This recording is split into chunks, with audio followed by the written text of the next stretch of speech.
Nabi SAW tak buat umrah masa Nabi, walaupun Nabi lahir dekat Mekah, Nabi membesar di Mekah dan Nabi keluar daripada Mekah umur 52 tahun, 53 tahun lebih kurang. Nabi tak pernah buat umrah. Nabi tak buat umrah sebab dua perkara. Pertama, iaitu saat tersebut di Kaabah adanya berhala, dan yang keduanya yang lebih besar lagi adalah mereka melaksanakan ibadat tawaf maupun umrah dalam keadaan bertelanjang. Jadi Nabi tak pernah buat sama-sama dengan mereka ataupun Nabi menonton mereka buat. Itu adalah satu perkara yang buruk lah. Jadi Nabi SAW tak terlibat dengan perbuatan-perbuatan tersebut. Jadi Allah pelihara Nabi dan Nabi datang, iaitu inilah kali pertama Nabi buat ibadah umrah dalam keadaan berpakaian. Nabi datang dengan memakai pakaian dan itulah pertama kalinya orang Quraisy melihat manasik pelaksanaan ibadah umrah Nabi seperti mana yang ditunjukkan oleh Nabi Ibrahim alaihissalam. Orang Quraisy tahu dah, tapi mereka melakukan sesuatu yang bid'ah lah kita kata, melanggari syariat Nabi Ibrahim alaihissalam. Okey, baik, kita tengok. Pemimpin jemaah dia adalah Nabi SAW. Pembawa panji Abu Bakar As-Siddiq. Ahli jemaah 2,000. Pemangku presiden Waif bin Adbad Ad-Dili. Okey. Baik, setahun selepas perjanjian Hudaibiyah, genap setahun Nabi SAW dan para sahabat disekat oleh musyrikin Quraisy daripada menunaikan umrah di Kaabah. Namun setahun selepas perjanjian Hudaibiyah, barulah kini mereka dapat mengerjakan umrah gantian setelah setahun tertunda. Disebabkan itu, peristiwa ini dinamakan umrah Al-Qadha. Tapi penting sebenarnya. Sebenarnya penting baginda Nabi SAW tangguh benda ni. Sebab akhirnya dia menjadi panduan kepada kita. Kan, kalaulah kita datang pakai ihram, kemudian datang dalam keadaan kita terhalang. Semisal tiba-tiba jatuh sakit dalam keadaan ihram, masuk hospital, ataupun dah sampai ke airport Jeddah, kita dah bermiqat dekat atas kapal terbang. Sampai dekat Jeddah, tiba-tiba kita tak dapat visa haji ataupun umrah. Jadi umrah-umrah yang terhalang tu, inilah panduan dia. Okey? Dia dipandu oleh baginda Nabi SAW tunjukkan. Kalau ada situasi-situasi macam itulah baginda buat pada peristiwa Hudaibiyah. Iaitu Nabi SAW bayar dam dan ia menjadi panduan kepada kita. Tahun depan datang lagi sekali dan terus melaksanakan ibadah umrah. Okey? Ini namanya umrah Al-Qadha. Baik, dalam umrah ni seramai 2,000 penduduk Madinah, tidak termasuk wanita dan kanak-kanak, telah dipimpin sendiri oleh Nabi SAW menuju ke Mekah. Sebahagian besarnya ialah mereka yang menyertai perjanjian Al-Hudaibiyah. Perjanjian Hudaibiyah berapa ramai tentera Nabi? Adalah dalam 1,500 tentera. Okey? Okey. Baik, saya tengok soalan dulu jap. Okey, kita gunakan kitab ensiklopedia para Rasulullah kitab ni. Kita gunakan kitab ni Okey. Baik. Kemudian berhenti di Zulhulaifah. Yang ini jadi panduan. Yang ini dah berlaku pada peristiwa Hudaibiyah kan. Sebelum Nabi buat umrah, Nabi berhenti dekat Zulhulaifah ataupun dikenali sebagai Bir Ali. Setelah berangkat daripada Madinah, rombongan Nabi akhirnya berhenti seketika di Bir Ali untuk berniat umrah. Bir Ali ni sebenarnya dia adalah ada satu pokok. Ada satu pokok yang berada di kawasan tersebut. Dipanggil sebagai Masjid Asy-Syajarah. Sebab itu kalau kita sampai ke kawasan miqat di Madinah ni, masjid tu namanya Masjid Asy-Syajarah. Tempat tu namanya Bir Ali ataupun dipanggil sebagai Zulhulaifah. Ada 3 nama lah. Masjid Syajarah pun ya, Zulhulaifah pun ya, Bir Ali pun ya. Kenapa Nabi keluar dekat situ? Sebab itu adalah laluan daripada Madinah menuju ke Mekah. Dan dia berada di sempadan luar daripada tanah haram Madinah. Kalau ibu-ibu sampai ke masjid tu, ibu-ibu akan mungkin ditunjuk oleh mutawif. Sebelah masjid tu ada satu, kita kata macam, kita kata pintu gerbang kan. Bukan pintu gerbang, dia ada macam satu tanda. Ini border tanah haram dengan bukan tanah haram. Okay? Di situ border dia. Jadi Nabi SAW dipandu oleh Jibril AS berhenti dekat situ dan berniat miqat. Dan di situ jugalah baginda Nabi SAW bermiqat ketika melaksanakan ibadah haji. Masa Nabi buat hajatul wada' tu, Nabi SAW berhenti dekat situ, tapi Jibril turun waktu tu. Dan Nabi SAW diperintahkan oleh Jibril untuk melaksanakan niat haji adalah niat haji dan umrah. Niat haji dan umrah disebut sebagai haji qiran. Okey, Nabi duduk kat situ, Jibril kata, Muhammad, niatlah haji iaitu haji dengan ibadah umrah. Namanya haji qiran. Saya mungkin pernah sebut, saya tak ingatlah pada ibu-ibu. Nabi SAW masa dia melaksanakan ibadah haji, Nabi buat haji sekali kan. Tapi kita ada 3 jenis haji. Haji qiran, haji tamattu', haji ifrad. Okay. Kenapa ada 3 jenis haji ni? Ini berlaku dalam rombongan haji Nabi. Rombongan haji Nabi ada 150,000 sahabat jemaah umrah tu, 150,000. Jadi daripada kalangan tu ada yang buat qiran, ifrad dan tamattu'. Nabi buat apa? Nabi buat haji qiran. Kenapa haji qiran? Ceritanya orang Mekah ni dan orang Madinah waktu tu kefahaman mereka, masuk bulan Zulhijjah tidak ada lagi ibadah umrah. Yang ada hanya ibadah haji. Jadi mereka datang hanya berniat haji saja.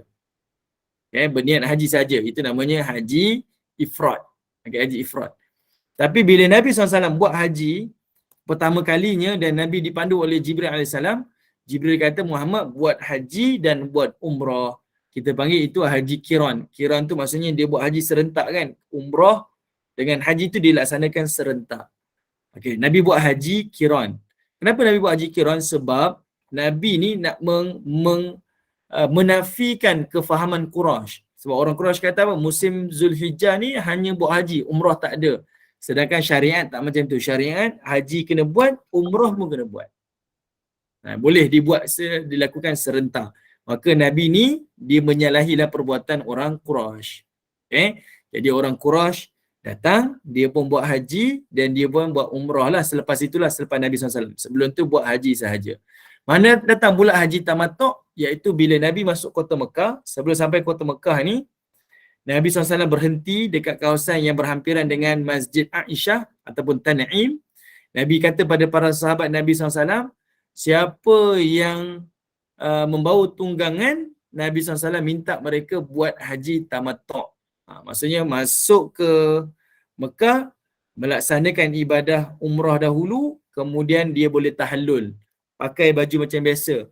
Kemudian nanti tunggu hari Tarwiyah dan hari Arafah, pakai ihram semula dan pergi wukuf di Arafah.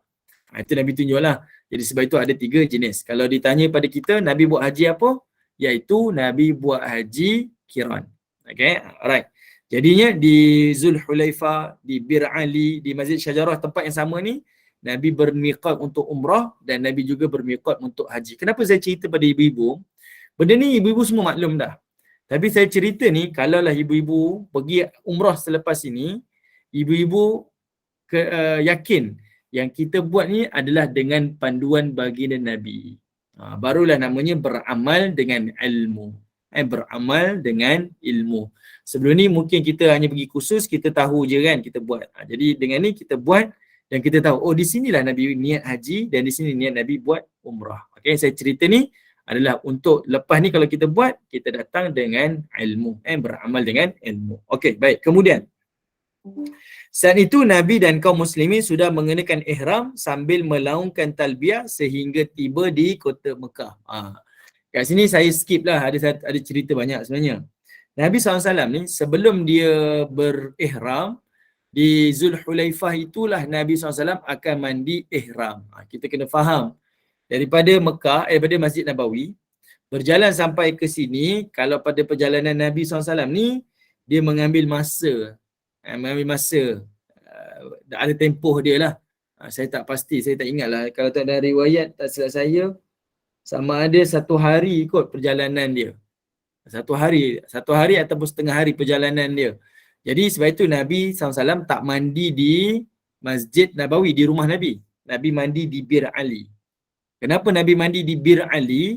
Nabi mandi di Bir Ali ni sebab ialah perjalanan tadi tu dalam keadaan mungkin dah berpeluh, Kan perjalanan walaupun hanya sekitar dalam hampir 6 kilometer, kalau kita berjalan jauh, jauh. 3 kilometer pun kita rasa jauh. Apatah lagi kalau 6 kilometer. Jadi niatnya dekat Bir Ali, maka di situlah baginda Nabi SAW akan mandi. Lepas nak mandi, Aisyah ni akan tuangkan minyak wangi ni daripada rambut Nabi ni sampailah ke janggut-janggut Nabi ni. Menitis minyak wangi tu daripada janggut baginda Nabi SAW. Nabi ni dilumur dengan wangian. Okey. Dan itulah yang menjadi dalil kalau kita nak buat ibadah umrah, kita nak buat umrah, mudah cerita umrah lah, cerita haji panjang lagi kan. Buat ibadah umrah, kita boleh tak pakai deodorant? Boleh. Boleh pakai perfume tak? Boleh. Boleh pakai apa-apa wangian tak? Boleh. Tapi hanya pakai pada kulit sahaja. Ada tak ibu-ibu yang nak pergi umrah lepas ni? Ada tak? Masa terdekat ni ke? Sebulan Ramadan ke? Ada tak? Okey, kalau ada bolehlah dengar kan. Kita cerita sekali. Jadinya panduan daripada Aisyah tu, dia lumurkan Nabi dengan minyak wangi ni. Jadi itu menunjukkan pada kita, kalau kita nak pergi umrah, kita nak sebelum berniat tu kita dibenarkan untuk memakai wangian, tapi pakai itu pada kulit, bukan disembur pada pakaian ataupun di kain ihram. Okey, nak pakai perfume ke, nak pakai apa-apa sekalipun, semuanya pada kulit kita.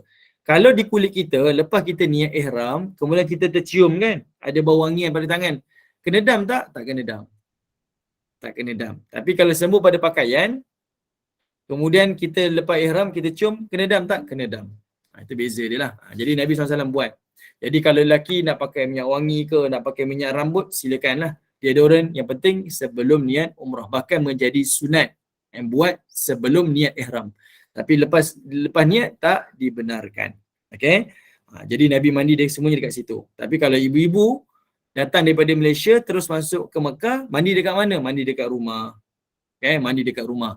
Sebab kita tak berpeluh lah dalam perjalanan jauh, tak, mandi di rumah. Kalau daripada Madinah, mandi dekat mana? Mandi dekat hotel kita di Madinah. Okey. Baik, kemudian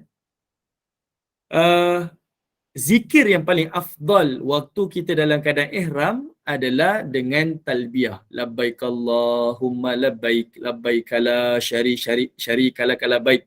Ini adalah yang paling afdal. Paling afdal. Istighfar ke, subhanallah ke, alhamdulillah, itu waktu-waktu lain. Tapi waktu dalam ihram yang paling afdal adalah talbiyah.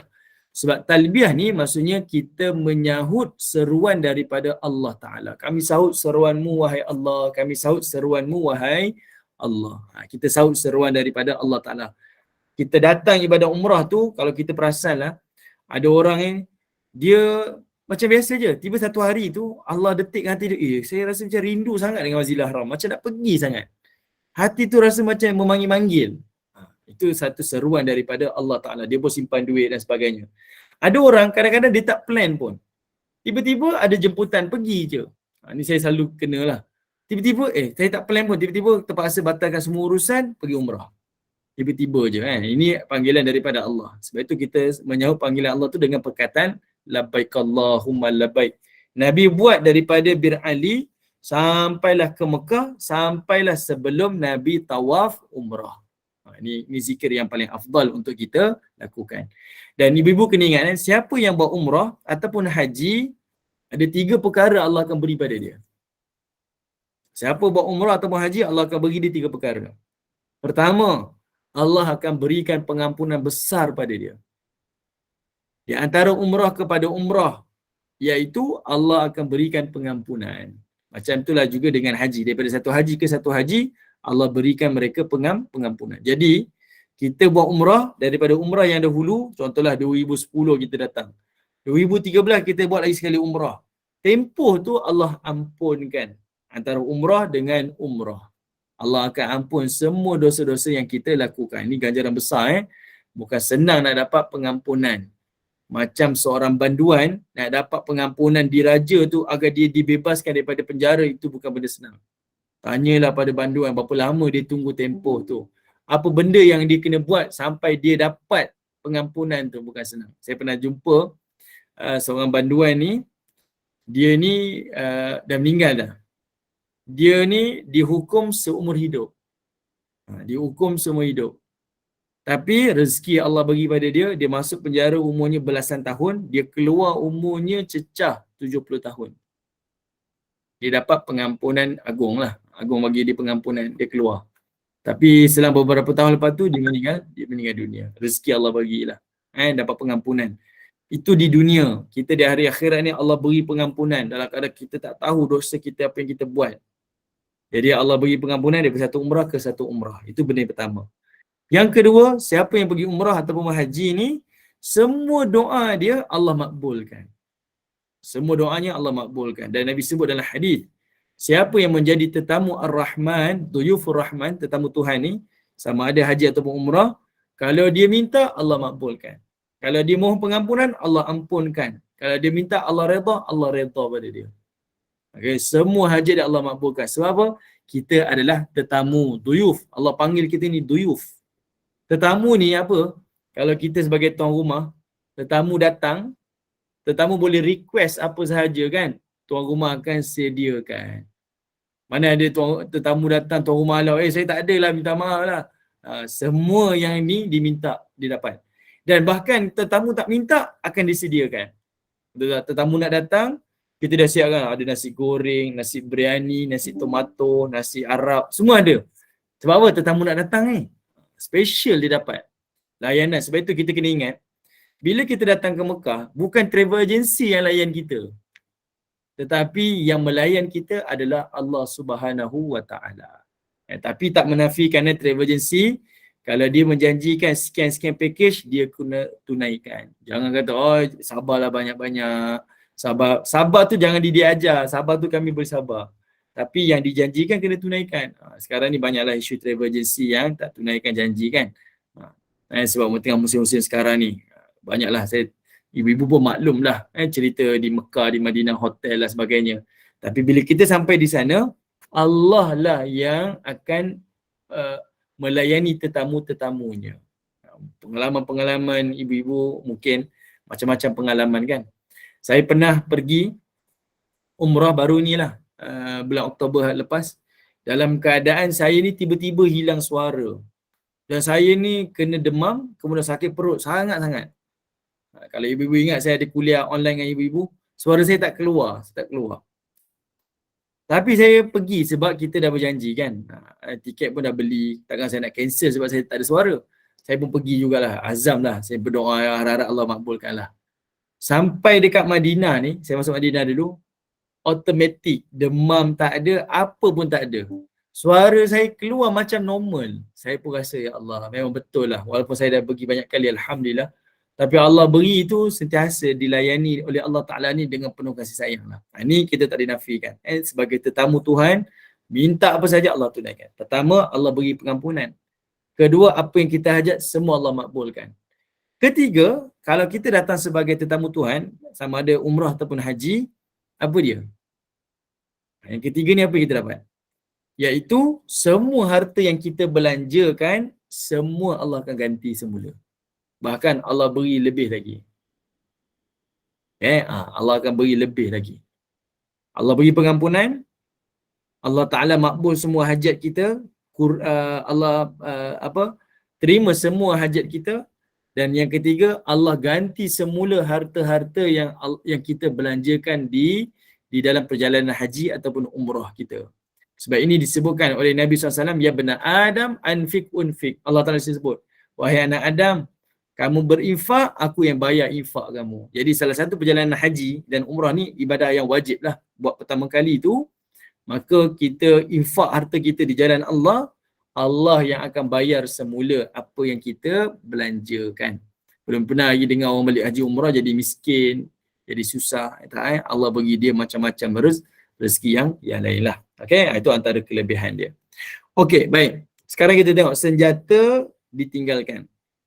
Nabi masa dalam perjalanan ni, Nabi masih lagi pakai, masih lagi bawa Nabi punya kita kata senjata-senjata dia, baju-baju besi dia, sebab takut ada pengkhianatan. Nabi takut ada pengkhianatan, jadi sikap berjaga-jaga tu Nabi pakai.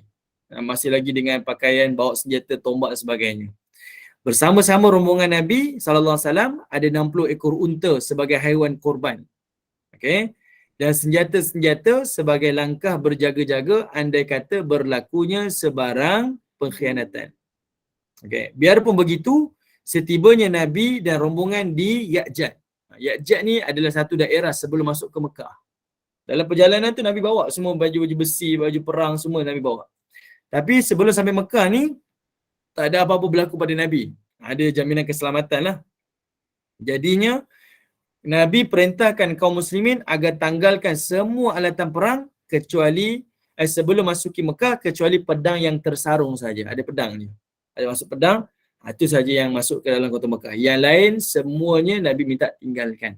Okay, sebab kita dah terselamat daripada apa-apa ancaman, apa-apa kesulitan lah sepanjang dalam perjalanan. Kita kena bayangkan, Madinah ke Mekah ni cecah hampir 500 km. Macam-macam kemungkinan boleh berlaku. Jadi sebab itu Nabi SAW dengan sifat berjaga-jaga ni Nabi buat. Ini menunjukkan kepada kita, walaupun Nabi ni al-imamu mutawakkilin, imam yang paling tinggi bertawakal, manusia paling tinggi bertawakal pada Allah, tapi Nabi tunjukkan tetap ada sikap berhati-hati. Saya sebut macam ni. Ramai orang masa musim COVID dahulu, bila dinasihatkan kepada kita, pakailah. Ni bukan cerita teori konspirasi lah. Ini kalau betul lah benda ni berlaku. Doktor-doktor pakar pesan. Pakai hand sanitizer, jaga jarak, pakai pelitup muka. Kena buat. Kena buat. Kita jangan kata, saya pergi masjid lah. Takkanlah Allah Ta'ala nak kenakan saya macam ni kan. Takkanlah saya kena virus. Kita kena faham. Ni konsep agama. Nabi SAW orang yang paling tinggi tawakal. Dan dia dalam perjalanan umrah. Yang saya sebut tadi, doanya Allah makbulkan. Allah boleh lindungi. Apatah lagi dia Rasul dalam perjalanan ibadah. Tapi Nabi tetap dengan sikap berhati-hati. Walaupun tinggi tawakal Nabi pada Allah, Nabi tetap bawa pedang, bawa tombak, bawa baju besi. Kalau ada perkhianatan, kita ada barang-barang kita. Macam itulah kita. Walaupun kita kata, saya ni dalam masjid nak beri solat. Takkanlah Allah nak kenakan saya dengan COVID. Bukan isu itu dia. Nabi didik kita, walaupun kita bertawakal kepada Allah Ta'ala, tapi jangan lupa supaya kita ni tetap dengan ambil langkah berhati-hati, langkah berjaga-jaga. Pakai hand sanitizer, pakai pelitup muka, kemudian jaga jarak dan sebagainya. Ini adalah ajaran daripada baginda Nabi SAW. Jangan keluar rumah, tinggalkan rumah dalam keadaan tak berkunci. Tak apa, saya serah pada Allah. Tawakal tinggi pada Allah Ta'ala. Ini tahap wali lah. Nabi pun tak buat macam tu. Jangan buat. Kan? Saya ni jenis memang motor biar je. Dengan kunci-kunci biar. Tak ada orang curi lah. Sekali kena curi. Macam mana saya dah tawakal, kena curi pula? Nabi ajar pada kita, tawakal tu ya, tapi kena dengan usaha. Kita kena ada langkah berhati-hati. Okay, itu yang diajarkan oleh baginda Nabi SAW. Nabi pakai baju perang. Okay, sampai nak masuk Mekah, baru Nabi minta sahabat-sahabat tinggalkan. Okay, gema talbiyah di Mekah. Akhirnya baginda tiba di Mekah. Suara talbiyah kaum muslimin tidak berhenti-henti bergema menggegarkan kota Mekah. Yang ini saya paling ralat sekali. Bila kita buat umrah, khususnya yang paling mudah lah,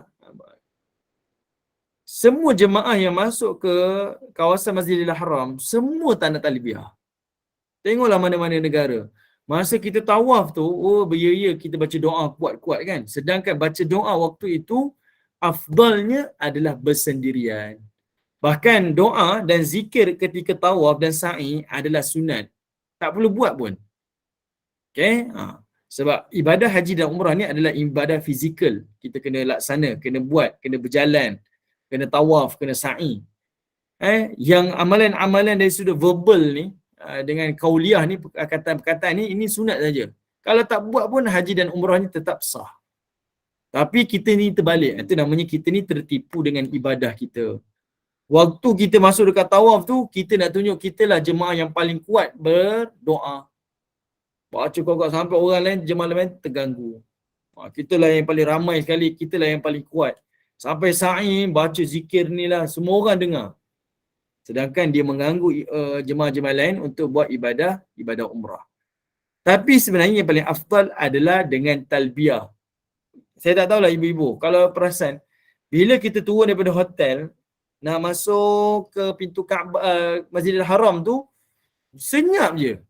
Masing-masing talbiyah dalam hati. Labbaik Allahumma labbaik labbaik la syarika lak. Kenapa Mutawi tak sebut labbaik Allahumma labbaik? Sebab dalam hadis menyebutkan Nabi dan para sahabat ni masuk ke Kaabah ni, Masjidil Haram, suara talbiyah tu bergema. Bahkan kalaulah kita pernah jalan sama dengan kumpulan-kumpulan, ada kadang-kadang Turki ni dia lebih sikit dalam ibadah-ibadah ni. Bila dia baca kuat, kita nak masuk ke Masjidil Haram tu dia ada satu vibe lah, macam satu aura. Kita rasa kita datang tu dengan satu harapan. Kita datang tu Allah Ta'ala ni sedang memanggil kita. Macam tengah menyeru kita dan kita datang tu dan kita tinggal semua apa yang kita ada semata-mata untuk sahut seruan Allah Ta'ala. Perasaan tu lain. Saya rasa semua orang mengalami benda yang sama. Kalau kita travel tempat lain, pergilah mana-mana negara, kita tak nervous pun. Betul tak? Dapat itinerary, kita tahu apa yang kita nak buat, bla bla bla. Okeylah, kita rasa happy je. Tapi bila kita nak pergi Mekah, ada rasa yang lain tak? Betul tak ibu-ibu? Siapa boleh respon? Betul tak? Kita rasa macam nervous, bimbang kan? Cemas. Tapi lepas kita lalui, kita rasa apa? Lega, lapang. Kenapa perasaan tu ada? Sebenarnya, dia seolah-olahnya, bila kita buat umrah ataupun haji ni, dia macam ada sesuatu yang sedang tunggu kita dekat sana. Perasaan tu dia tak sama tau. Kalau kita pergi ke negara-negara lain, dia macam kita pergi je. Macam tak ada orang tunggu. Tapi bila kita nak pergi Mekah, kita akan rasa ada macam sesuatu yang sedang tunggu kita. Itulah namanya Allah ni memanggil kita. Dan sebab itulah kita bertalbiah.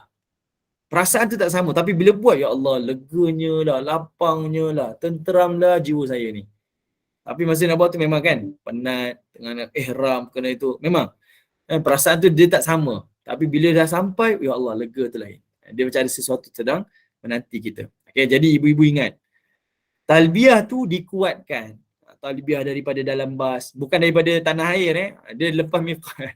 Kadang-kadang kalau dulu-dulu kan macam tu kan. Nak keluar daripada rumah, dia dah labbaik Allahumma. Dia bukan.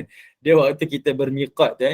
Dia checkpoint masa berniat ihram tu, kita bertalbiah. Sampailah sebelum kita tawaf. Itu paling afdal lah waktu tersebut. Talbiah dengan kuat. Dengan kuat. Biar bergema. Tapi bila berdoa waktu tawaf dan sa'i adalah dengan perlahan-lahan. Okey, kalau kapal terbang Ustaz kena perlahan je Ustaz. Okey. Kalau kapal terbang, kalau Arab Saudi dia mungkin tak buat. Tapi kalau naik kapal terbang emas, dia buat. Masa kalau kan kita dah sampai miqat kan, dia bagi tahu, okey kita dah melintasi Qarnul Manazil. Siapa yang buat ibadah umrah boleh niat ihram dekat sini. Kita pun niat. Lalu lepas tu dia akan pasang talbiah. Kadang-kadang dia panggil mutawif yang terlibat ni, okey baca dekat dia punya apa tu? Announcer dia tu kan. Akan bertalbiah. Kalau emas dia akan buat. Talbiah daripada dalam kapal terbang. Tapi kalau lain-lain tak adalah. Dia tak buat. Jadi kalau buat kita bertalbiah. Kalau tak talbiah kita talbiah sendiri-sendiri. Okey? Okey, tapi nak bagi tahunya kuat masa talbiah. Waktu tawaf sa'i perlahankan. Kita terbalik. Menyalahi kepada sunnah baginda Nabi sallallahu alaihi wasallam. Okey, baik. Kemudian okey, Nabi SAW ni buat ibadah umrah. Okey, saya baca sikit. Ada satu riwayat ni. Okey, Nabi SAW bila dia masuk ke Mekah, okey, masa Nabi SAW masuk ke Mekah, Nabi masuk, sekejap. Nabi masuk melalui Bukit Hujun. Bukit Hujun. Bukit Hujun ni dekat mana? Bukit Hujun ni kalau perasan dia berhampiran dengan perkuburan Ma'la, perkuburan Sayyidatuna Khadijah. Okay, Nabi masuk daripada kawasan tu. Laluan tu Nabi SAW masuk. Okay.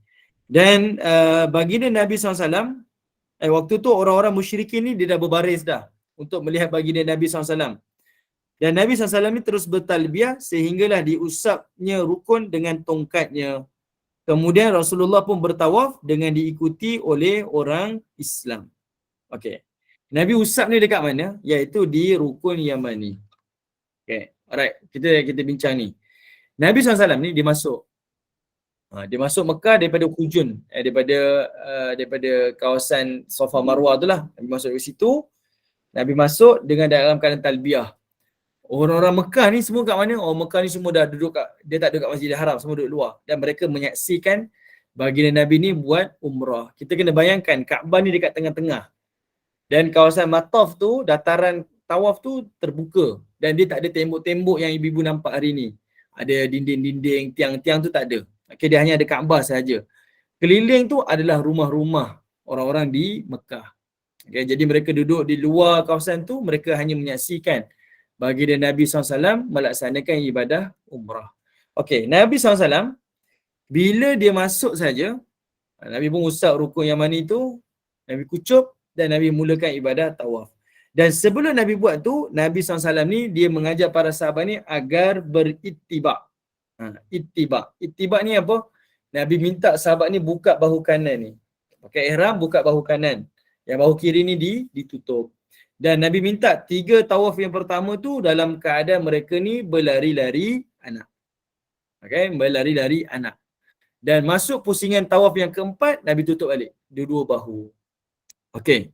Baik, kenapa Nabi buat macam ni? Inilah permulaan adanya ittiba. Kalau pakai ihram tu ada buka bahu kanan kan untuk lelaki. Wanita tak adalah untuk lelaki buka bahu kanan. Ada yang tutup dua bahu. Dia hanya menjadi sunnah dan berpahala untuk pusingan pertama tawaf, pusingan kedua, pusingan ketiga. Buka bahu kanan ni. Pakai ihram, buka bahu kanan ni. Kalau dapat jogging lah, tapi kalau tak dapat, tak apa. Tapi kena buka bahu kanan ni sebab dapat pahala sunnah. Kenapa Nabi buat macam ni? Sebabnya orang Mekah kata Nabi ni datang daripada Yathrib, negeri yang berpenyakit, negeri yang kotor. Jadi bila Nabi masuk, buka bahu kanan, orang-orang Mekah tengok, sado-sado lah. Memang sasa-sasa lah orang Madinah ni, mereka ni tak ada penyakit dah. Mereka ni semua sihat belaka dah. Jadi bila dia buka tu nampaklah sasa tu. Nabi tak buka dua-dua tangan. Sebab itu nampak kan macam menunjuk. Tapi tunjuk sebelah ni adalah untuk isyarat saja. Tunjukkan kita ni sihat. Dan bila Nabi dah buat, maka sunnah untuk kita lakukan. Tapi jangan buka bahu kanan ni masa solat, masa sa'i, masa turun daripada bas, masa start kita pakai ihram, itu hukumnya adalah makruh. Tapi kalau kita pergi umrah, kita akan tengok orang buat benda tu. Tapi hukumnya adalah makruh. Sebab apa? Kita menayang badan kita kan. Kita tunjukkan badan kita ni. Ni sebahagian lah daripada benda yang sepatutnya kita tutup. Tapi Nabi buat tu adalah semata-mata nak tunjuk kepada orang Mekah. Orang Madinah ni tak ada penyakit. Sebab Madinah waktu itu, Yathrib sebelum Nabi hijrah, adalah negeri yang berpenyakit. Negeri yang kotor. Jadi Nabi SAW nafikan. Allah dah keluarkan penyakit di Yathrib ni, pindah ke satu tempat namanya Juhfah. Okay? Jadi Nabi ni dalam keadaan sihat belaka. Sebab itu adanya ittiba. Okay? Baik, kemudian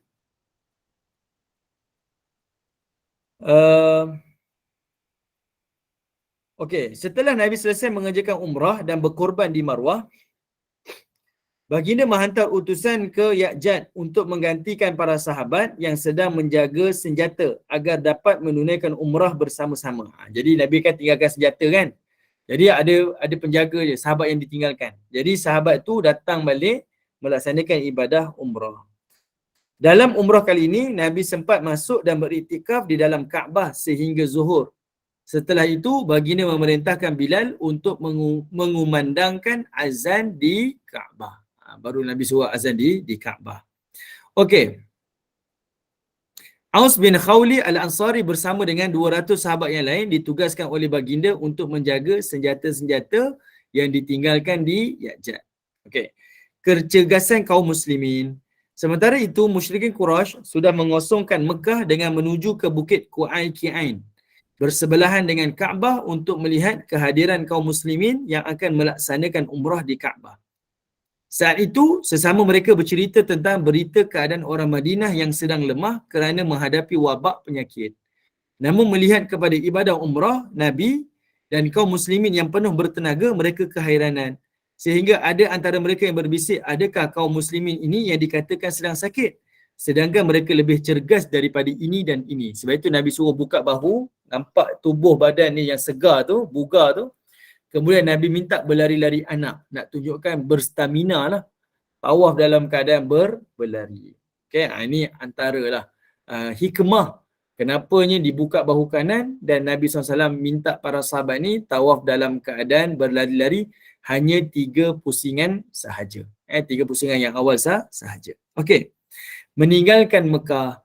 Pada hari keempat, Nabi dan kaum muslimin mulai meninggalkan Mekah secara beransur-ansur.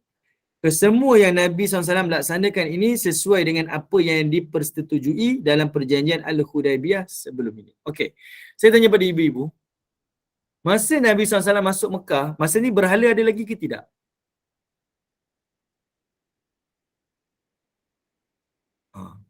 Mana ibu-ibu kan tertidur ke? Ada ke Ustaz? Berhala ada lagi? Berhala ada lagi ke? Ada? Tak ada? Tak Okay. ada. Tak ada lah Ustaz. Bonda Sarimah kata tak ada. Bonda Suaya kata tak ada. Okey, siapa lagi kata tak ada? Benda Bonda Wan Lalia kata kata tak tak ada. ada. Tak ada Ustaz. Bonda Anis kata ada, seekor. Bonda Rahman kata ada. Okey, Bonda Suranai tak ada. Okey, ada ke tak ada? Tak ada. Sepakat kata tak ada? Tahu Tak tahu. Ustaz, tak tahu. Kanda Azrina mudah je, semua tak tahu. Senang je lah. Jalan selamat. Berani nak tembak, tak tahu betul. Kalau ada, Rasulullah takkan pergi. Okey, jawapannya ada. Jawapannya ada. Okey. Berhala tu dirobohkan tahun depan. Tahun ke-8 pada peristiwa Fathu Mekah. Tapi zaman Nabi buat ni berhala ada. Kenapa Nabi SAW tak robohkan? Kenapa Nabi SAW tak robohkan? Bukan kerana berhala tu Bukan kerana tawaf tu kerana berhala. Tapi kita kena faham. Dia Nabi datang ke kawasan yang bukan kawasan di bawah Nabi. Okay, bukan kawasan di bawah pentadbiran Nabi. Ini pentadbiran luar kan. Jadi datang seadanya. Sebab itu bila kita pergi ke negara luar kan, ada hukum-hukum fiqh ni dia longgar, sedikit longgar. Kenapa? Inilah fiqh. Dia memberikan solution. Dia memberikan penyelesaian. Kalau mereka tak ubah, kita kena ubah kita. Tapi dasar tetap sama lah. Jadi Nabi tak buat. Dan kalau ibu perasan, nak bagi jelas lagi. Nabi SAW, kalau kita tahu Kaabah ni, dia bukan binaan Nabi Ibrahim kan. Nabi Ibrahim bina Kaabah bentuk lain. Binaan Kaabah yang hari ni, yang Nabi saksikan dan kita saksikan, adalah bentuk daripada Quraisy. Yang mana Quraisy runtuh, bina semula, Kaabah tu bentuk lain dah. Sebab mereka tak cukup duit yang halal tu. Saya pernah bincang masa kita bincang tahun umur Nabi 35 tahun kan. Nabi roboh, dibina semula. Kaabah tu tak sama macam binaan Nabi Ibrahim. Tapi kenapa Nabi SAW tak kata, saya nak ubah baliklah bentuk dia. Nabi tak buat. Sebab kita nak tunjukkan, dalam hidup ni, ada benda yang utama dan ada benda yang tak utama. Okay. Yang utama je dalam soal ibadah, akidah ni kita utamakan. Tapi dalam hal-hal yang macam tu, tak apalah, biarkanlah. Nabi memberikan keutamaan kepada perkara yang perlu. Perkara yang penting sangat tu, yang paling berautoritas, yang paling utama tu Nabi dahulukan. Yang tak penting-penting tu Nabi kemudiankan. Kadang-kadang kita dalam urusan kita macam tu. Kita kadang-kadang terlepas. Kita tak boleh nak beza mana yang utama, mana yang tak utama. Nabi tunjukkan kepada kita. Kalau kita nampak logiknya, utamanya, runtuhlah balik Kaabah, bina macam Nabi Ibrahim. Tapi sebenarnya, Kaabah tu tak utama sebenarnya. Yang utamanya, betulkan balik syariat kamu ni. Agama kamu ni. Cara beribadah kamu ni, betulkan. Contoh paling mudah kita ni. Kita ni, contohlah jadi nazir masjid ke pegawai masjid kan. Kita dapat jawatan baru. Saya nak betulkan balik kita punya masjid ni. Buat balik, belanja besar. Sedangkan masjid tu yang paling awal sekali apa? Minta orang datang. Isi dengan program yang betul. Kan? Adanya pelaksanaan ibadah-ibadah ni dengan tertib. Macam mana Nabi tunjuk, solat lah, apalah. Biar orang datang dulu, lepas tu baru kita perbaiki mengikut keperluan. Ni tak, dia betulkan masjid, buat cantik-cantik, orang tak datang. Priority tu kita tak susun. Tak susun. Jadi Nabi tunjukkan kepada kita, ada benda yang perlu diutamakan dan kemudiankan apa yang kita perlu kemudiankan. Okey, baik. Okey, Kaabah ni adalah tanda. Kalau Kaabah tu runtuh, orang solat menghadap mana? Tetap ke arah Kaabah. Tetap ke arah Kaabah juga. Okey. Orang tawaf tetap ke arah Kaabah tu. Walaupun Kaabah tu runtuh atau pindah, orang angkat buat Kaabah tempat lain. Ibu-ibu tengok tak? Yang baru ni Arab Saudi dia nak buat kan. Ada satu tempat ni namanya Makkah. Satu bentuk macam Kaabah. Tapi dia buat dekat Riyadh. Ibu tahu tak? Dia jadikan bandar modern city lah di sana. Macam-macam lah dia nak buat dalam tu. Kita pun tak faham. Dia buatlah apa-apa saja. Datanglah orang lain buatlah bentuk Kaabah pun. Kaabah tetap dekat Masjidil Haram. Sekalipun dirobohkan, sekalipun dipindahkan, tetap ke sana. Itu hanya sebagai simbolik sahaja kesatuan hati umat Islam. Okay? Alright? Baik. Kemudian, meninggalkan, okay, Nabi SAW dah meninggalkan Mekah. Okay, kita tengok ayat peristiwa tu. Okay, dalam surah Al-Fatah tu disebutkan ayat yang ke-27. Kita tengok terjemahan je. Demi sesungguhnya Allah membenar Rasulnya dalam perkara mimpi itu dengan kenyataan yang benar. Iaitu sesungguhnya kamu tetap akan memasuki Masjidil Haram. InsyaAllah. La tadkhulunnal Masjidil Harami insyaAllah. Dengan izin Allah, kehendak Allah. Okay. Dalam keadaan aman menyempurnakan ibadah umrah kamu dan mencukur kepala kamu. Kalau tidak pun menggunting sedikit rambutnya. Ini menunjukkan apa? Mimpi Nabi tu. Nabi mimpi tahun sebelum tu. Bonda Norini saya tak pasti. Yang tu saya tak tahu. Saya tak pasti. Bagi link lah, boleh tengok lah. Okay. Baik. Yang sekarang ni Allah Ta'ala sebut ayat ni, Nabi kan mimpi tahun sebelum tu. Nabi kata, aku bermimpi, aku buat ibadah umrah dan aku solat dalam Kaabah. Jom kita buat umrah. Tiba-tiba terhalang. Sahabat-sahabat Nabi kata, bukankah Rasulullah dah mimpi? Bukankah kita ni buat ibadah umrah Allah suruh? Bukankah kita ni berada di pihak yang benar? Kenapa tak jadi? Nabi kata balik. Kan? Nabi tak jadi buat kan? Jadi ayat ni untuk membenarkan Nabi mimpi tu bukan dusta. Cumanya kenapa ditangguhkan? Sebab tu Allah kata apa? Kamu akan masuk Masjidil Haram dengan pasti macam mimpi Nabi yang hak itu. Bi ru'ya bil haq. Cumanya bezanya kalau kamu masuk tahun sebelum tu, kamu masuk dalam keadaan bukan aminin. Sebab itu Allah kata mu'aminin. Kamu masuk Mekah buat ibadah umrah ni dengan aman. Macam mana nak dapat aman tu? Itu adalah dengan insya-Allah, atas kehendak Allah. Sebab itu ayat ni turun. Okay? Atas kehendak Allah Ta'ala. Kamu memang akan masuk. Dan kamu akan masuk dalam keadaan tenteram. Beribadah dengan tenteram. InsyaAllah dengan izin Allah. Tapi macam mana benda tu berlaku? Inilah keadaannya. Tertangguh selama setahun. Ini membenarkan mimpi baginda Nabi SAW. Okay.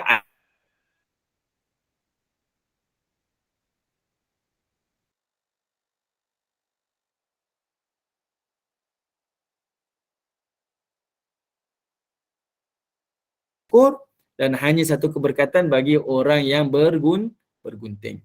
Okey. Baik. Kemudian dalam mimpi itu minta maaf. Serta kamu tidak merasa takut akan pengkhianatan musuh sehinggalah kamu keluar balik daripada situ. La takhafun. Tengok ayat la takhafun. Allah jamin, Allah beri keamanan, kamu boleh bercukur, boleh bergunting dan kamu tak akan rasa takut dengan pengkhianatan sebab ada sulhu Hudaibiyah. Kemudian kata Allah Ta'ala lagi, Allah menangguhkan berlakunya kenyataan itu kerana dia mengetahui adanya faedah dalam penangguhan itu yang kamu tidak mengetahuinya. Maka dia menyediakan sebelum terlaksananya mimpi itu satu kemenangan yang dekat. Apa dia? Iaitu adanya peperangan Khaybar. Ini Allah beri jaminan lah kepada sahabat-sahabat baginda Nabi SAW. Banyak hikmah, kita dah bincang dah. Asbab tu adanya bai'ah Ar-Ridwan. Jadi bila ada bai'ah, sahabat-sahabat Nabi semua keluar. Mereka menang dalam perang Khaybar, datang balik. Ini hikmah-hikmah yang kita tak tahu. Jadi dalam hidup ni, ada benda yang kita plan tapi tak dapat. Jadi anggaplah itu adalah satu hikmah daripada Allah Subhanahu Wa Taala. Mesti Allah nak beri sesuatu yang lebih baik. Saya bagi contoh macam ni ibu-ibu. Saya ni selalu bermusafir. Esok saya akan musafir. Nak bagi tahu dengan ibu-ibu awal-awal lah ni, Bonda Ros kan. Esok kita tak dapat kuliah lah. Esok saya musafir. Saya akan travel esok. Saya akan pergi ke Germany esok. Jadinya selalu berlakulah pada saya ni. Kita plan macam ni tak jadi. Selalunya akan sesat ataupun alamak kita ke tempat lain contohlah. Kita rasa alah, kita plan macam ni tak dapat macam ni, dapat benda lain. Tapi lepas tu dia akan dapat dua perkara. Ini selalu saya alami. Pertama, dia akan jadi pengalaman paling manis. Kita dapat pengalaman baru. Kedua, kita dapat road baru, jalan baru. Kalau tak dapat ni, kat sini ada kedai makan halal. Dekat sini ada, selalu macam tu. Okay? Dan ni kita sentiasa kena positif lah. Ada benda yang kita plan tak dapat, Allah beri rezeki yang lain. Allah bagi rezeki yang lain. Kita nak sambung belajar, nak pergi sambung belajar luar negara. Saya sendirilah. 2 kali nama saya naik dekat luar negara. Satu di Jordan, satu lagi di Mesir. Tapi tak dapat, sebab saya tak dapat beasiswa. Zaman tu ada masalah lah, tak tahulah beasiswa ni macam mana kan, tak dapat. Sambung belajar dalam negara. Lepas saya habis belajar, ada sebahagian sahabat saya yang pergi sana.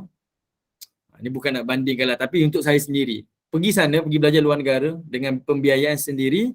Ada yang tak dapat teruskan sebab belanja terlalu besar kan. Keluarga kita tak senang. Jadi ada yang dah sambung belajar 2 tahun, patah balik. Sebab apa? Keluarga tak dapat tanggung. Ada yang dah dapat beasiswa tapi tak habis belajar sebab tak boleh bawa. Akhirnya balik tanpa dapat apa-apa. Tapi dari sudut pengalaman, Masya Allah lah. Dari sudut ilmu, Masya Allah. Cuma tak dapat sertifikat tu lah. Dan saya selalu pujuk hati saya, mungkin Allah Ta'ala yang tahu apa yang saya, kemampuan saya. Mungkin kita ada niat, ada cita-cita. Tapi Allah yang maha tahu apa yang kita lalui kan. Jadi asbab tu mungkin Allah Ta'ala tak izinkan saya keluar negara, belajar di dalam negara. Tapi akhirnya saya dapat grad on time. Saya dapat pengalaman juga, saya dapat jumpa sekian-sekian. Itu hikmah dia. Dan itulah yang Allah Ta'ala sampaikan kepada Nabi dan para sahabat. Mimpi kamu tetap benar. Cuma Allah tangguhkan sebab ada hikmah-hikmahnya. Supaya kamu boleh masuk dalam keadaan keamanan, kamu tak rasa takut dengan ancaman, dan kamu dapat menang dalam peperangan Khaybar. Siapa nak bagi? Ini adalah hikmah yang Allah Ta'ala nak berikan kepada seseorang. Okay? Baik, kemudian kita bawah tu. Menurut Qatadah, saat berada di Hudaibiyah, Rasulullah SAW bermimpi melihat diri baginda dan para sahabat memasuki kota Mekah dengan aman. Dalam mimpi itu, baginda melihat sebahagian para sahabatnya sudah bercukur, bersih, sedangkan sebahagian yang lainnya rambutnya bergunting pendek sebagai tanda selesai ihram. Saat itu Rasulullah memerintahkan mereka menyembelih korban sebagai tanda tahallul. Namun para pengikut Nabi yang munafik mula bertanya-tanya tentang mimpi baginda ini. Mana bukti yang mimpi ini benar wahai Rasulullah? Sebagai jawapan, turunlah ayat ini. Ini orang-orang munafik lah. Sebab Nabi kan sebutkan hadis ni. Semua orang dengar, orang munafik dengar. Jadi mereka ni duk provok lah. Mana mimpi kamu benar ya Rasulullah? Mana mimpi benar? Ini Allah Ta'ala datangkan bukti. Okey, baik. Kalau kita bergunting, yang selalu kita dengar kadar minima ni sikit lah. Kita gunting sikit, selesailah kira tahallul. Itu minima. Kalau ikut riwayat Umar Khattab, dia gunting ni, kita kena gunting sini sikit, kita kena gunting atas sikit, kita kena gunting kiri ni sikit, dan kita kena gunting belakang sikit. Kiranya gunting tu adalah sekeliling lah. Sekeliling. Bukan gunting sikit, boleh gunting sikit. Itu adalah kadar minima. Kadar minima. Macam kita ambil wudu, kita ambil air, kita sapu sikit je. Sah, memang sah. Tapi itu minima. Yang afdalnya macam Nabi buat. Nabi akan ambil air, Nabi akan basuh seluruh kepala Nabi, kemudian Nabi tolak ke depan. Alhamdulillah. Ini adalah riwayat Abdullah bin Zaid. Tapi kalau riwayat Osman bin Affan, Nabi akan basuh keseluruhan rambut Nabi sampai belakang. Selesai. Okay, ini hikmah. Ini yang paling afdal. Jadi lepas ni ibu-ibu kalau kita ambil wudu, kita ada air kat rumah kita, kalau ambil wudu jangan ambil sikit je. Itu paling minima. Yang afdalnya ambil air, basuh keseluruhan. Dan basuh kepala ni dia sebut masah. Dia bukan ghassal. Ghassal ni kita ambil air bertakung letak atas kepala. Masah ni ibu-ibu ambil air, buat tangan macam ni, lepaskan. Air tu tinggal yang nipis kat tangan ni kan. Itu yang diusap seluruh kepala. Jelas tak? Faham ke tak faham? Ustaz, kita dah makin malam ni Ustaz. Berhentilah. Okey, terima kasih Aisyah. Makin lama makin malam ni, makin malam ni. Kita berhentilah. Saya sebab ambil masa sikit ni sebab saya start lambat tadi. Okey je Ustaz, boleh mendengar. Tak mengantuk pun. InsyaAllah. Okay. Boleh je Ustaz. Tegar lagi. Okay. Diam Segala. tu tak nak ganggu Ustaz. Diam tak nak ganggu. Okey, baik.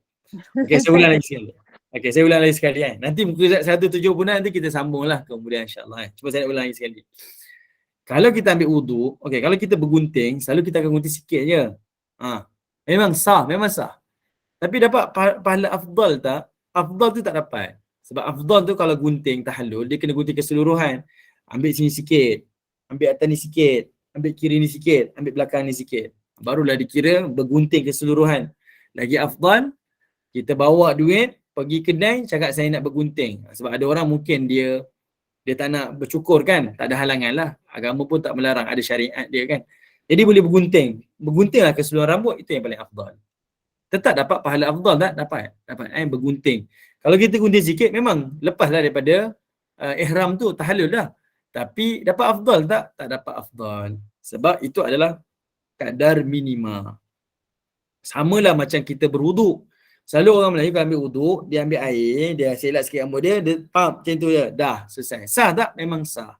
Afdal tak? Tak afdal. Yang afdalnya ambil air, ibu takung air ni, kan? Kemudian ibu buat macam ni, lepaskan. Sebab dalam hadis dan Quran Allah sebut masah. Masah ni maksudnya dia usapan. Dia bukan basuhan. Basuhan ni kita kena basuh. Okay? Kalau takung air tu bertakung dekat tapak tangan, baru boleh letak.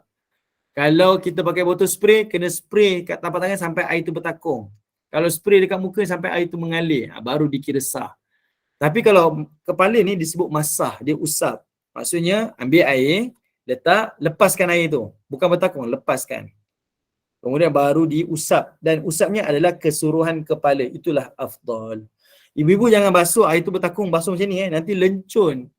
Pakai kopiah ke, pakai anak telekung ke kan. Nanti takut masam. Lepas tu nanti jadi ada terlalat kat kita punya pakaian tu. Yang Nabi ajar bukan macam tu. Nabi ajar ambil air, lepaskan air tu. Maksudnya ada air tak kat tangan ni? Ada. Sikit je lah. Dia bukan air bertakung kan, air sikit. Jadi yang tu dia usap keseluruhan kepala depan sampai belakang. Berapa banyak basuhan? Sekali je saja. Tapi kalau nak buat 3 kali tak ada masalah. Tapi yang paling afdal saja sekali saja. Ambil, usap sampai belakang. Ini riwayat Abdurrahman bin Auf. Osman bin Affan. Kalau riwayat Abdullah bin Zaid, tolak sampai belakang dan Nabi tolak balik ke depan. Boleh dapat? Pening ke? Tak ada. Boleh kan? Ustaz, kalau kita yang 3 kali tu Ustaz, kali pertama tu macam tak yakin dah niat ke belum masa kita mengambil basuh muka kita tu kan. Niat yang kedua, ketiga tu boleh pakai tak Ustaz? Boleh je, boleh. Sebenarnya niat ni bukan di lafaz. Bila kita ambil buka pipe, letak tangan nak ambil wuduk ni, memang itulah perbuatan tu dah dikira niat dah. Cuma kadang-kadang kita ni niat ke tidak kan. Itu was-was lah, tak apa. Okay, tak ada masalah. Okay, bagi wanita, Bonda Anis kata apa? Gunting, betul. Perempuan gunting je, jangan bercukur. Gunting sahaja. Okay, dibenarkanlah. Tahallul lah bagi wanita. Ini cerita ni untuk kaum muslimin lah, golongan lelaki. Okey, baik, saya serahkan kepada bonda moderator. Mungkin ada lagi suami kalau wanita botak.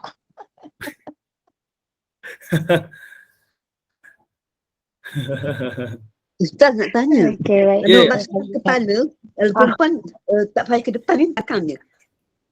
Mana cara tak faham? Basuhan kepala tu, kalau lelaki dia ke depan balik kan. Kalau perempuan tak payah kan. Tak payahlah, sebab itu dia ada 2 riwayat. Basuh ke depan, ke belakang, tarik ke depan kan. Kalau yang rambut panjang tu tak payahlah. Kalau belakang tak payahlah. Okey.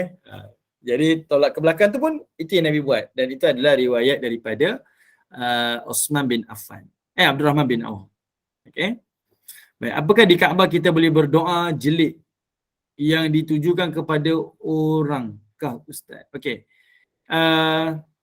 Dia sebenarnya doa ni macam mana kata mendoakan sesuatu yang tak baik ni tak digalakkan lah. Tapi kalau orang tu melakukan sesuatu yang memberi musibah pada agama kita dan mudaratkan kita, kita boleh doa. Dan ini Nabi lakukan. Nabi pernah doa kepada pembesar-pembesar Quraisy yang Nabi tengah sujud depan Kaabah tu. Lalu Nabi ni diletakkan ada najis pada badan Nabi ni. Sampailah datang Fatimah bersihkan, Nabi pun angkat. Bangun daripada sujud, Nabi doa. Dan Nabi sebut semua yang melakukan itu, Nabi minta mereka ni dihancurkan dan dibuang di dalam perigi Badar. Nabi sebut dalam perigi Badar. Nabi doakan kehancuran mereka sebab mereka mengganggu agama Nabi dan memudaratkan baginda Nabi SAW. Tapi kalau setakat orang mengumpat kita, cita-cita sikit belakang kita, tak apalah, kita maafkanlah. Kita berharap Allah gantikan dengan pahala yang lebih besar lah di hari akhirat. Maaf Ustaz. Alhamdulillah. Assalamualaikum. Okey, Bunda, sebelum tu Bunda Aisyah. Minta Bunda Rianti. Apa Bunda? Begini Ustaz, apakah kita kalau umroh dengan suami cuma di Mekah kita beda kamar. Nah di situ di saat di Mekah itu kita ada berantem dengan suami dan seorang istri mengucapkan cerai. Apakah itu boleh Ustaz? Okey. Isteri yang minta cerai ke suami minta cerai? Suami yang sebut cerai. Istri minta cerai. Okey, baik. Alright. Adakah berlaku cerai? Tak berlakulah sebab kuasa cerai itu adalah kepada suami. Nah, suami ialah yang berkuasa untuk jatuhkan talak kepada isteri dia. Tapi kalau isteri yang kata minta cerai lah bang macam ni, itu tak berlakulah penceraian. Tak berlaku perceraian. Perceraian tu hanya dikuasa suami. Sebab itu suami kena sentiasa rasional lah. Dan ucapan dia pula ada dua jenis kan. Ada yang kinayah, ada juga yang sarah kan. Kinayah tu tengoklah atas niat dia. Tapi kalau dia tak ada niat, tak berlaku perceraian. Bahkan kalau di Malaysia lah, Bonda Rianti, saya tak pasti Bonda di mana, tapi kalau di Malaysia ni, Bonda di mana? Di Indonesia Ustaz. Ikuti daripada Indonesia. Tapi kalau di Malaysia ni, bila berlaku perceraian, akan dibawa ke mahkamah. Dan mahkamah akan pastikan perceraian tu adalah sah. Barulah berlaku perceraian. Kalau tidak sebelum tu, dia memang suami akan sebut, tapi yang mengesahkan adalah di mahkamah. Okay? Tapi Ustaz, apabila seorang istri itu minta cerai dan suami menjawab akan aku kabulkan, apakah itu sudah termasuk talak Ustaz? Okey, itu yang disebutkan sebagai kinayah. Kinayah ni kalau suaminya berniat, memang disebut tu dengan niat, ni adalah talak lah tu. Tapi yang membenarkan adalah di mahkamah. Mahkamah syariah. Mahkamah yang akan membenarkan. Ya, kalau di Indonesia mungkin di hukum negara gitu mungkin ya. Di hukum negara yang akan yang sah kan. Okey. Tapi kalau dia hanya sebut macam tu, akan aku kabulkan. Kabul apa? Benda tu tak jelas, maka tak jatuh lagi talak. Ni mahkamah yang akan tentukanlah, dan dia adalah daripada niat suami tu. Niat suami tu sendiri. Terima kasih Ustaz atas jawabannya Ustaz. Okay, baik. Assalamualaikum warahmatullahi wabarakatuh. Waalaikumsalam warahmatullahi wabarakatuh. Okey, saya serahkan pada Bunda moderator. Silakan Bunda. Alhamdulillah. Jazakumullah khairan katsiran Ustaz. Mudah-mudahan alhamdulillah sedikit sebanyak kita dapat pengetahuan tentang ibadat umrah Rasulullah sallallahu alaihi wasallam. Hikmah dari peristiwa umrah Al-Qada. Jadi mudah-mudahan kita mendapat manfaat, mudah-mudahan barakah, mudah-mudahan Allah kurniakan limpah rahmat kepada kita. Terima kasih kepada tim Gubernur Iman, sahabat-sahabat pencinta ilmu. Izinkan saya buat bahan kuliah esok Ustaz. Boleh silakan. Pukul 6.45 pagi, kuliah subuh bersama dengan Al-Fadhil Ustaz Ilin Aminin dengan bacaan Yasin, doa dan tazkirah dari kisah-kisah Al-Quran. 8 pagi kita bersama dengan Al-Fadhil Ustaz Fazlur Rahimi bin Ma'ruf dengan tafsir surah Al-Kahfi. 5.15 petang masih mencari Ustaz yang mana menggantikan Ustaz Muhammad Azzuddin. Okey, baik. Pada pukul 8 malam kuliah maghrib bersama dengan Al-Fadhil Ustaz Abdullah bin Tuda dengan Ahli Sunnah wal Jamaah. Dan 9.15 malam kuliah isyak bersama dengan Al-Fadilah Ustaz Afzan binti Abdul Manaf dengan kitab Fardu Ain.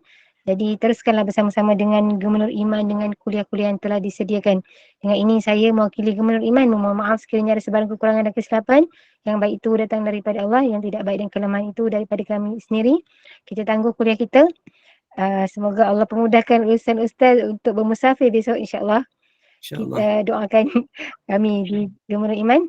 Sebagai menutup majlis, mohon sekali lagi Al-Fadhil Ustaz untuk membacakan tasbih kifarah dan suratul As. Saya sudahi dengan wabillahi taufiq wa hidayah. Wassalamualaikum warahmatullahi wabarakatuh.